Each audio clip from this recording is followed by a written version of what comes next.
નમસ્કાર, નિર્માણ ન્યૂઝની વિશેષ રજૂઆત ધ પોઈન્ટ કાર્યક્રમ સાથે હું છું યજ્ઞ ત્રિવેદી. દર્શક મિત્રો, આજે ધ પોઈન્ટ કાર્યક્રમમાં ચર્ચા વિચારણા કરવાની છે સ્થાનિક સ્વરાજના જંગને લઈને. એક બાજુ જે રીતે ઉમેદવારી ફોર્મ અત્યારે તો જે ભરાઈ ગયા છે, પણ તેની સાથે ક્યાંક સવાલ એક જ યથાવત જોવા મળતો હોય છે કે આ ઉમેદવારી ફોર્મમાં આ વખતે કેમ ડેમેજ કંટ્રોલ કોંગ્રેસ કરતાં ભાજપને અત્યારે તો વધારે કરવું પડે તેવું અત્યારે તો જોવા મળી રહ્યું છે.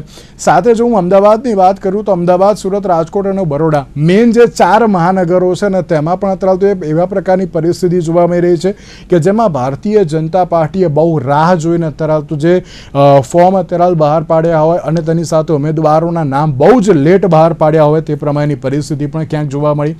સવાલ એ પણ જોવા મળતો હોય છે કે હવે જ્યારે અમદાવાદ હોય કે પછી રાજકોટ હોય તેમાં ઉકળતા ચરુ જેવી પરિસ્થિતિ પણ જોવા મળી. રાજકોટમાં નીતિન રામાણી દ્વારા જે પ્રમાણે ક્યાંક ઉગ્ર વિરોધ વ્યક્ત કરવામાં આવ્યો, તેમની જગ્યાએ જે વિજય લુણગારિયાને જે અત્યારે તો ટિકિટ આપી દેવામાં આવી તેને લઈને પણ ક્યાંક સવાલ ઘણા બધા જોવા મળી રહ્યા છે. તમામ મુદ્દાઓ પર ચર્ચા વિચારણા શરૂ કરવી છે. ચર્ચા વિચારણા કરવા માટે અમારી સાથે જોડી ગયા છે ગૌતમભાઈ દવે કે જેઓ રાજકીય વિશ્લેષક છે અને સાથે ભાર્ગવભાઈ પરીખ કે જેઓ વરિષ્ઠ પત્રકાર છે અને સાથે રાજકીય વિશ્લેષક પણ છે. જે આ બંને સૌથી પહેલા તો સ્વાગત છે. ગૌતમભાઈ, શરૂઆત મારે આપનાથી કરવી છે. રાજકોટ આ વખતે એપી સેન્ટર ફરી એકવાર જોવા મળી રહ્યું છે. ઘણા બધા જે વાદ વિવાદ પણ જોવા મળ્યા હતા અને તમામની વચ્ચે જે ઉમેદવારોમાં હજુ પણ ક્યાંક નારાજગીનો માહોલ જોવા મળી રહ્યો છે. રાજકોટને લઈને સૌથી પહેલા તો આપ શું કહેશો? કોઈ પણ પક્ષ હોય, ઈ પક્ષ જ્યારે કોઈ ટિકિટ વહેંચણી કરવા બેઠા હોય ત્યારે એને સંપૂર્ણ રીતે બધાને વિશ્વાસમાં લેવા જોઈએ. બીજી વસ્તુ કે તમે જ્યારે 5 વર્ષ શાસન ભોગવ્યું, એ 5 વર્ષના શાસનકાળ દરમિયાન તમને એટલી તો ખબર હોવી જોઈએ કે કયા કાર્યકરમાં કેટલી પોતાની કેપેસિટી છે અને આવનાર સમયમાં તમારે સત્તા ટકાવી રાખવી હશે અને પરિવર્તન કરવું હશે તો કેવા પ્રકારનું પરિવર્તન કરવું કે જેનાથી કોઈ નારાજગી પણ ન વ્યાપે અને લોક રોષનો ભોગ પણ ન બને અને સત્તા તમારી જળવાય. આ જોવાની અને તમામ પ્રકારનું એનાલિસિસ કરવાની જવાબદારી જે તે પક્ષની છે. 5 વર્ષનો સમયગાળો ટૂંકો સમયગાળો ન કહેવાય. બીજું, સેન્સની જ્યારે વાત છે કે જ્યારે સેન્સ બધાએ લીધી ત્યારે તમને ખબર હોવી જોઈએ કે કયા વિસ્તારમાં કયા વ્યક્તિ એવી છે કે જે વ્યક્તિને ચાન્સ આપવાથી જે પ્રગતિ થાય છે અથવા તો જે વિકાસ કરવાની માનસિકતા પક્ષની છે એમાં આગળ વધારશે. અત્યારે તમારે ટેન્શન આ બધું થાય છે શું કામ કે 2-3 વસ્તુ ભેગી થાય છે. એક તો પોતે જે સત્તામાં છે એ સત્તા ટકાવી રાખવા માટેની માનસિકતા હોય. બીજું કે બીજી કોઈ વ્યક્તિ કે બીજા કોઈ પક્ષના ઉમેદવારો સત્તામાં ન આવી જાય એ ધ્યાન રાખવાની જવાબદારી પણ હોય છે. એટલે એક જ વસ્તુ વારંવાર કહીશ કે ઘણી વખત એવું થતું હોય કે કોઈ એક વ્યક્તિના આવવાથી કે કોઈ વ્યક્તિને બદલવાથી ઘણો બધો ફેર પડતો હોય તો એ આ પેલા ધ્યાનમાં લેવું જોઈએ. બિલકુલ સવાલ એ જ અત્યારે તો જોવા મળતો હોય છે કે આ પ્રકારની પરિસ્થિતિ કેમ જોવા મળી. ભાર્ગવભાઈ, તમે તો આટલા વર્ષોથી એનાલિસિસ કરી રહ્યા છો અને આપણે તો ચર્ચા લોકસભાને લઈને પણ કરી છે, વિધાનસભાને લઈને પણ કરી છે અને સ્થાનિક સ્વરાજની ચૂંટણીની જ્યારે વાત આવતી હોય ત્યારે ભાર્ગવભાઈ સૌથી પહેલો સવાલ તો એ કે આટલું બધું લેટ કેમ કરવામાં આવી ઉમેદવારોની જાહેરાત કરવામાં? અડધી રાત્રે બધાના નામ જે જાહેર કરવામાં આવ્યા છે, શું કહેશો આપ તેને લઈને? સૌથી પહેલા તો બિલકુલ સાચી વાત છે યજ્ઞ, કારણ કે દરેક પક્ષની અંદર બે પ્રકારનું રાજકારણ અને તમે બાજુમાં મૂકો અને હ્યુમન સાયકોલોજી ને રાજકારણ સાથે જોડો ને તો આખી સાયકોલોજી 2 પ્રકારની માણસની હોય છે. કાં એમ્બિશિયસ સાયકોલોજી હોય અને પાવર સાયકોલોજી હોય. એમ્બિશિયસ સાયકોલોજી હોય એ વેપાર ધંધાને એની અંદર બહુ જ આગળ આવે, કાં તો પોતાની નોકરી ધંધાની અંદર આગળ આવે. અને પાવર સાયકોલોજી જે છે એ પાવર સાયકોલોજીના કારણે માણસ રાજકારણની અંદર આવે છે. આ બેઝિક વસ્તુ સમજવાની આપણે જરૂર છે. હવે રાજકારણમાં આવતા લોકોની અંદર કેવા છે કે એમ્બિશિયસ ને પૂરી કરી નાખી છે, પછી એમને પાવર જોઈએ છે, એ લોકો રાજકારણમાં આવે છે. નંબર 2, જયારે કોઈ પણ પાર્ટીને કોઈ પણ વ્યક્તિને જયારે પાવર હંગરી થાય એટલે પહેલી વસ્તુ એ છે કે સોશિયલ એન્જિનિયરિંગના પ્રમાણે એ લોકો પોતાનું ગોઠવણ કરે અને એ લોકોની સોશિયલ કેપિટલિઝમ કેટલું છે એના ઉપર પણ એક મોટો આધાર રાખે છે. જેમ કે તમને સાદું ઉદાહરણ આપું કે આપણે જીવતા વ્યક્તિની વાત ના કરીએ પણ ગુજરી ગયા છે એમની વાત કરીએ તો વિઠ્ઠલભાઈ રાદડિયા. તો વિઠ્ઠલ રાદડિયા સૌરાષ્ટ્રની અંદર એક એવું કેરેક્ટર હતું કે જ્યાં હુંથી ઉભા હોય એની આજુબાજુની 2-3 સીટની અંદર કરંટ આવે અને ત્યાંથી તમે જીતી શકો, કારણ કે એમનું પોતાનું સોશિયલ કેપિટલિઝમ એમણે કોઓપરેટિવ સેક્ટરથી એક ઊભું કરેલું હતું. હવે આ પ્રકારનું હોય ત્યારે એ પાવર હંગ્રી રહેવાનો છે માણસ. જેમ કે લેટ સનત મહેતા હતો. સનત મહેતા ગરીબો માટે બહુ કામ કરતા હતા, પણ જયારે મેં એમને એક વખત એક જમાનામાં એમને પૂછ્યું કે સનતભાઈ તમે પાવરમાં કેમ છો, તમે ગરીબો માટે આટલું કરો છો? મને કે હું પાવર વગર જીવી નહીં શકું, ને પાવર હશે તો હું આ કામ કરી શકીશ. એટલે આ 2 પ્રકારની સાયકોલોજી સાથે માણસ આવે છે અને એના કારણે સૌથી વધારે અસંતોષ ઉભો થાય છે.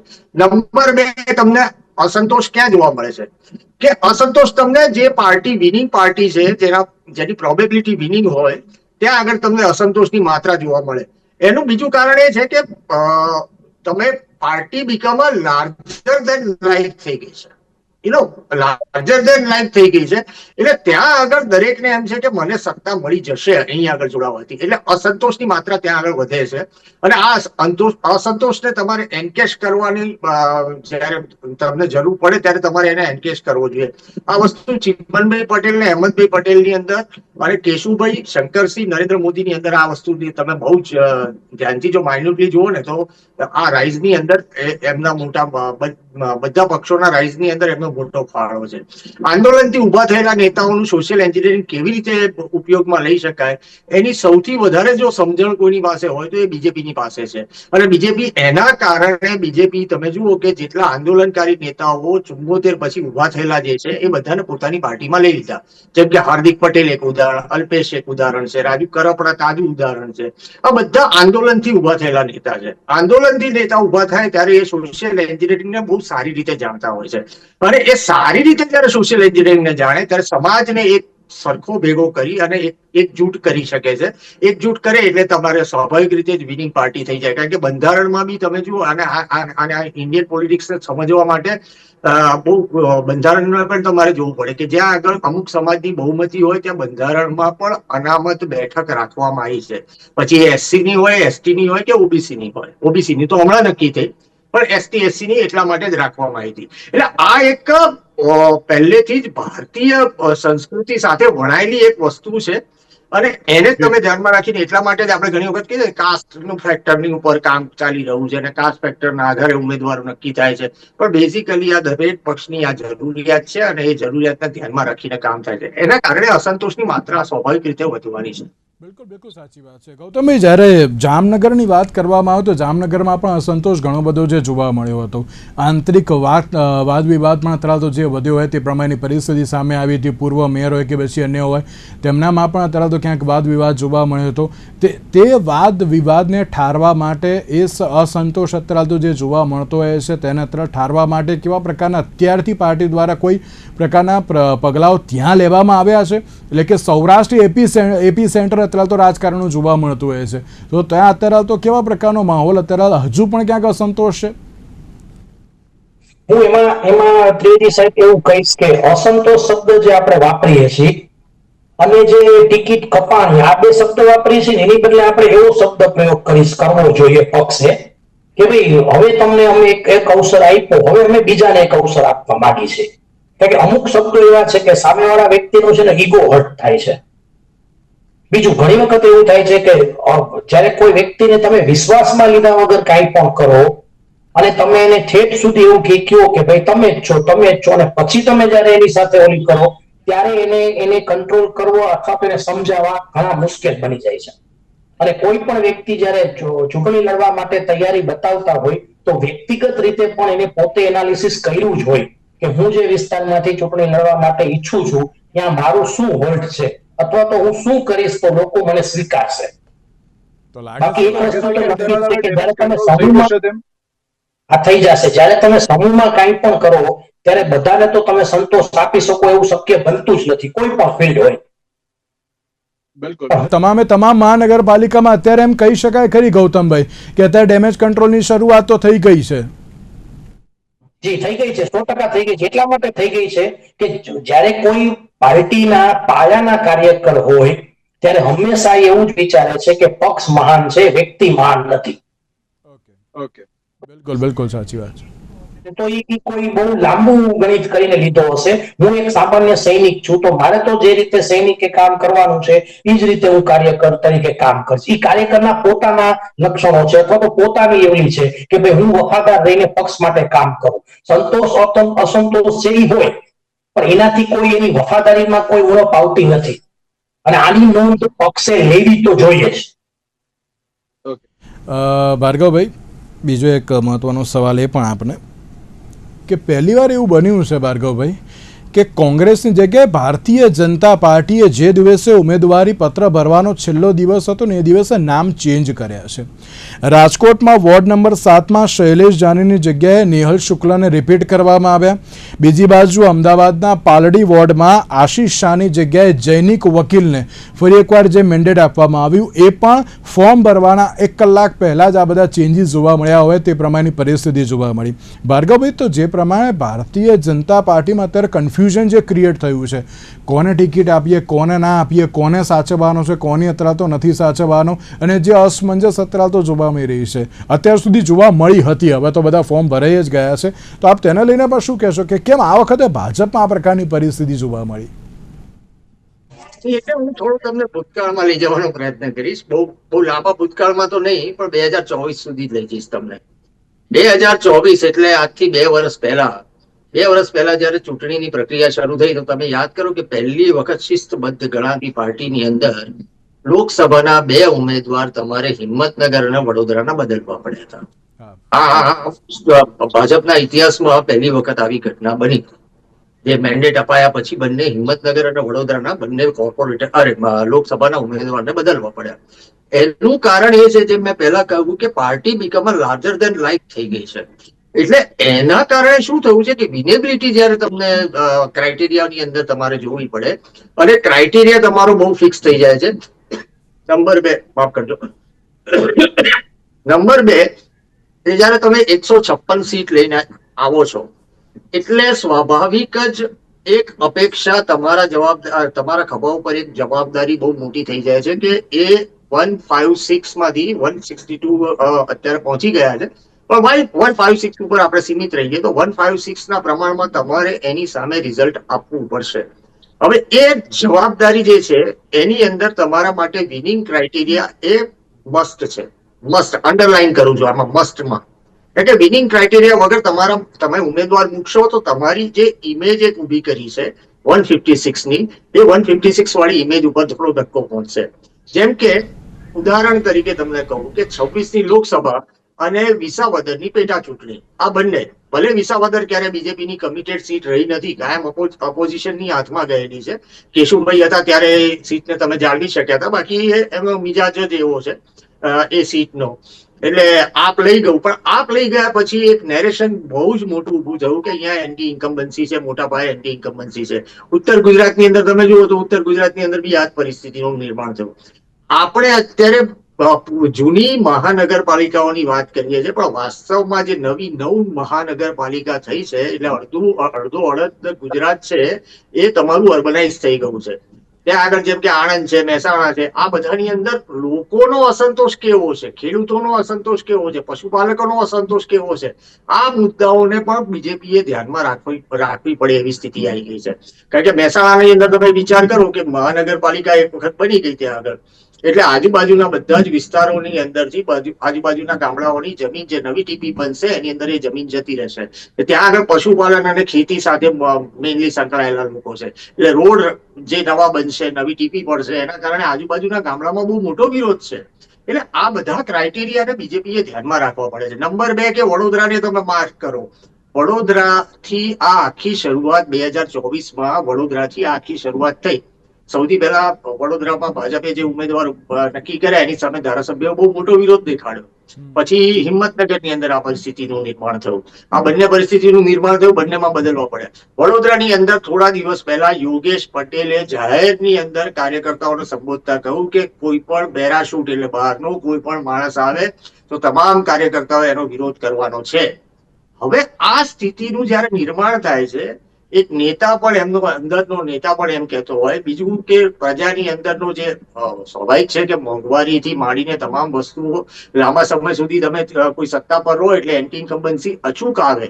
હવે આ એન્ટી ઇન્કમ્બન્સીને તમે નો રિપીટ થિયરીથી અત્યાર સુધી ખાડી શક્યા છો. તો હવેના જે સંજોગો છે એની અંદર તમારી પાસે જવાબ આપવા માટે કે પ્રજાની વચ્ચે જવા માટે એક ફીલ ગુડ ફેક્ટરની જરૂર છે. આ ફીલ ગુડ ફેક્ટર તમે ક્યાંથી ઊભું કરી શકો?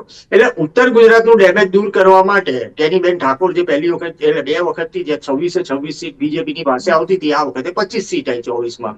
તો ગેનીબેન જીત્યા તો આખો એક નવો જિલ્લો ઉભો કરી દેવામાં આવ્યો.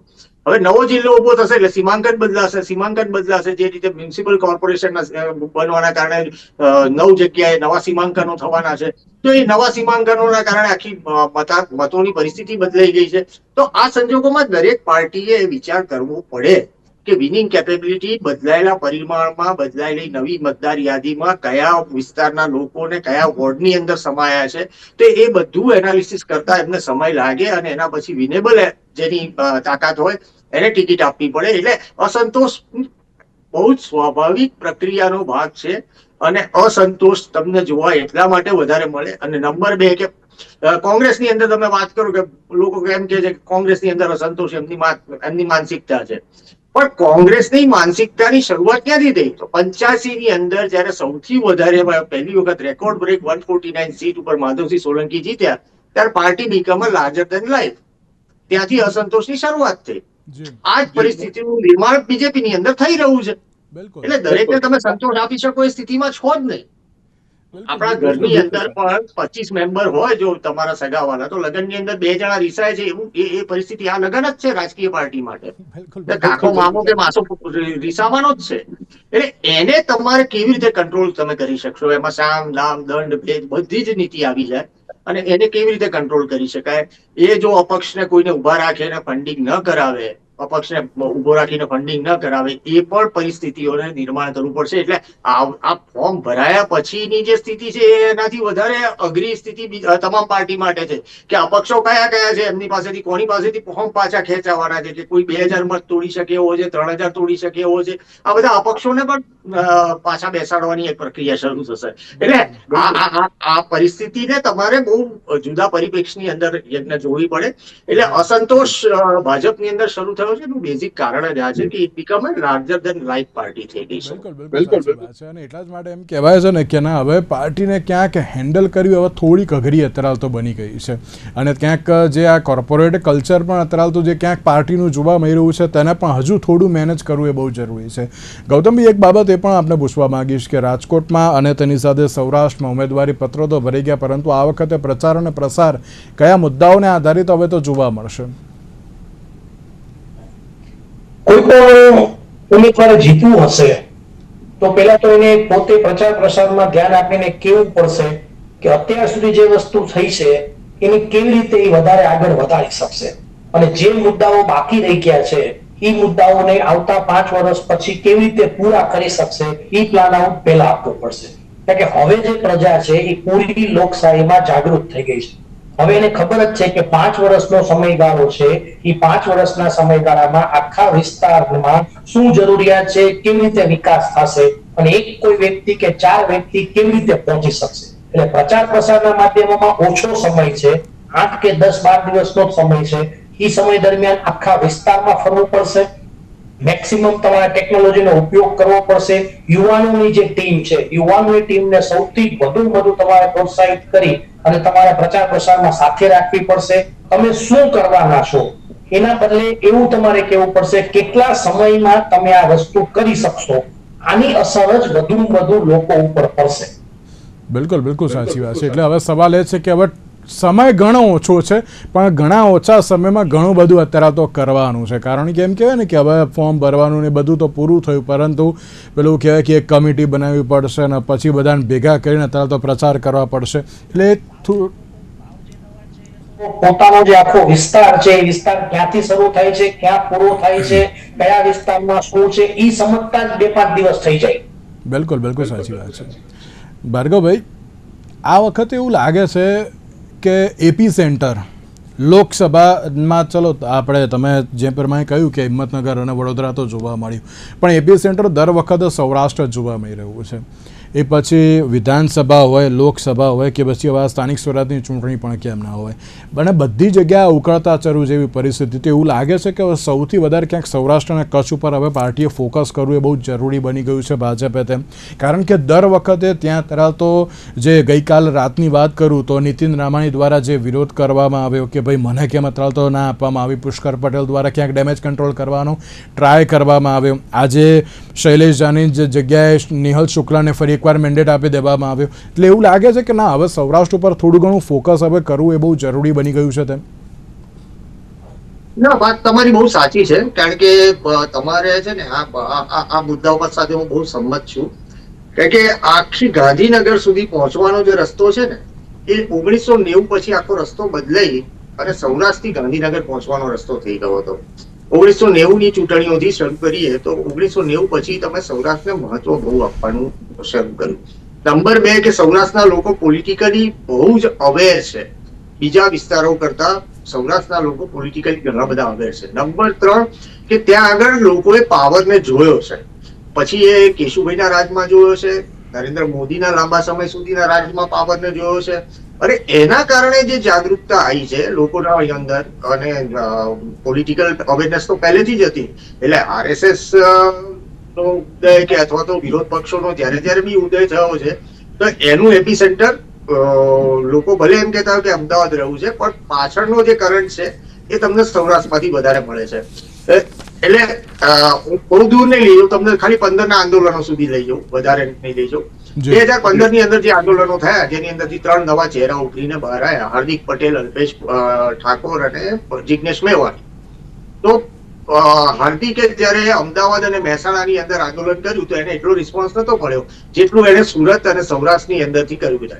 હવે સુરત અને સૌરાષ્ટ્ર બંને વચ્ચેનું કનેક્શન બહુ નજીકનું છે, કારણ કે આખા આંદોલનને તમે જુઓ તો એ આંદોલનની સૌથી વધારે અસર વરાછા રોડના, વરાછા અને એની આજુબાજુના જે વિસ્તાર છે જ્યાં સૌરાષ્ટ્રના લોકો વધારે આવીને વસાય છે ત્યાં આગળ અસર પડે છે. નંબર 3 કે સૌરાષ્ટ્રના રાજકારણ ઉપર એટલા માટે અસર કરવી પડશે કારણ કે સૌરાષ્ટ્ર અને કચ્છથી માઇગ્રેશન બહુ મોટા પ્રમાણે થયું છે. એ લોકો રૂરલમાંથી સેમી અર્બનમાં આવ્યા છે, સેમી અર્બનમાંથી અર્બનની અંદર આવ્યા છે. ફોર એક્ઝામ્પલ, સૌરાષ્ટ્રના સૌથી વધારે લોકો સુરતની અંદર છે, અમદાવાદની અંદર, અમદાવાદનો બાપુનગર અને એ વિસ્તાર તમે જુઓ તો એની અંદર સૌથી વધારે સૌરાષ્ટ્રના લોકો આવીને વસે છે. હવે ધીમે ધીમે બોપલ અને બીજા બધા વિસ્તારોની અંદર સૌરાષ્ટ્રના લોકો આવીને વસે છે. સૌરાષ્ટ્રના લોકો આ જ પ્રમાણે જ્યાં આગળ વધારે ઇન્ડસ્ટ્રીઝ છે, વધારે ફોકસ થઈ શકે છે, ત્યાં આગળ સૌરાષ્ટ્રના લોકો આવીને વસે છે. એટલે જે 57 થી 58 વિધાનસભાની સીટ છે, હવે એને 7 વડે તમે ગુણવી પડે મ્યુનિસિપલ કોર્પોરેશન્સની અંદર, તો એ બધાનો સરવાળો મ્યુનિસિપલ કોર્પોરેશન, જિલ્લા પંચાયત ને આ બધાની અંદર પછી જિલ્લા પંચાયતમાં જાઓ એટલે બીજો સરવાળો ગુણાકાર વધતો જાય. એટલે આ એક મોટું એપિસેન્ટર છે. અને કેશુભાઈ પટેલના વખતથી 57-58 સીટ સૌરાષ્ટ્રથી જ એમને મળતી હતી, એના કારણે ગાંધીનગરનો રસ્તો સરળ થઈ ગયો હતો. ઇવન ચીમનભાઈ પટેલે 1990 ની અંદર જયારે ચૂંટણી લડ્યા એ સમયે સૌજીભાઈ થી પાડી અને કુંવરજી બાવળિયા સુધીના બધા જ લોકોને જે રીતે એકત્રિત કર્યા હતા એમાં ટોટલ જીએરી ની અંદર સૌરાષ્ટ્ર હતું. સૌરાષ્ટ્ર ઉપર વધારે ફોકસ કરવાની અમને જરૂર પડશે, અને એટલે જ આ ઓસીટી જે થિયરી છે એ થિયરીનો અમલ જે રીતે થઈ રહ્યો છે, વિશ્વકર્મા યોજના જે નરેન્દ્ર મોદી 2023માં લાયા હતા એનો જે અમલ ઝડપથી થઈ રહ્યો છે એ આમાં પણ ફાયદો કરાવશે. બિલકુલ ભાઈ અને ગૌતમભાઈ, આ બંનેનો આભાર અમારી સાથે આ ચર્ચા વિચારણામાં જોડાવા માટે. તો દર્શક મિત્રો, જે પ્રમાણે ઉમેદવારી પત્ર હવે ભરાઈ તો ગયા છે, હવે પ્રચાર પ્રસાર કેવી રીતનો જોવા મળશે તો આવનારો સમય બતાવશે. આજના વિશેષ કાર્યક્રમ મને આપશે. નમસ્કાર.